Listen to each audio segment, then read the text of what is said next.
KSEAB PUC exam 1 ಮತ್ತು exam 2 ಇದರ combined result ಅನ್ನ ಅನೌನ್ಸ್ ಮಾಡಿದ್ದಾರೆ. ಅದನ್ನು ಯಾವ ರೀತಿ ಚೆಕ್ ಮಾಡೋದು ಅಂತ ಈಗ ಹೇಳ್ತಾ ಇದ್ದೀನಿ. ವಿಡಿಯೋನ ಲೈಕ್ ಮಾಡಿ, ಸಬ್ಸ್ಕ್ರೈಬ್ ಕೂಡ ಮಾಡಿ.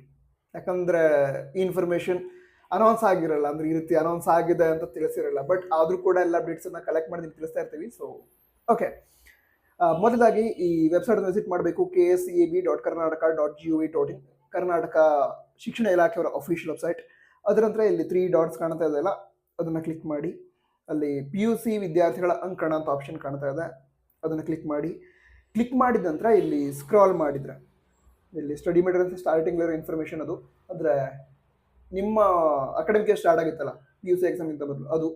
ಸೊ ಅಲ್ಲೇ ಈಗ ಸ್ಕ್ರಾಲ್ ಮಾಡಿದರೆ ಇಲ್ಲಿ ಕನ್ಸಾಲಿಡೇಟೆಡ್ ರಿಸಲ್ಟ್ ಅಂತ ಇದೆ, ಕ್ರೋಢೀಕೃತ ಫಲಿತಾಂಶ. ಅಂದರೆ ಎಕ್ಸಾಮ್ 1 ಮತ್ತು ಎಕ್ಸಾಮ್ 2 ಎರಡನ್ನೂ ಕೂಡ ಕಂಬೈನ್ ಮಾಡಿ ಅನೌನ್ಸ್ ಮಾಡಿರುವಂಥ ರಿಸಲ್ಟ್. ಸೊ ಇಲ್ಲಿ ಕ್ಲಿಕ್ ಮಾಡಿ, ಅದು ಮತ್ತೊಂದು ಪೇಜ್ ಓಪನ್ ಆಗುತ್ತೆ. ಇಲ್ಲಿ ನಿಮ್ಮ ರಿಜಿಸ್ಟರ್ ನಂಬರ್ ಹಾಗೆ ಇಲ್ಲಿ ಸಬ್ಜೆಕ್ಟ್ ಕಾಂಬಿನೇಷನ್ ಇದನ್ನು ಸೆಲೆಕ್ಟ್ ಮಾಡಿ ವ್ಯೂ ಅಂತ ಕೊಟ್ಟರೆ ನಿಮ್ಮ ಕಂಬೈನ್ಡ್ ರಿಸಲ್ಟ್ ಅನೌನ್ಸ್ ಆಗುತ್ತೆ. ನಿಮ್ಮ ಫ್ರೆಂಡ್ಸ್ಗೂ ಕೂಡ ಹೇಳಿ, ಮನೋಜ್ ಸರಿ ಇನ್ಫಾರ್ಮೇಷನ್ ಕೊಟ್ಟಿದ್ದಾರೆ, ಚೆಕ್ ಮಾಡಿ ನಿಮ್ಮ ರಿಸಲ್ಟ್ ಅಂತ.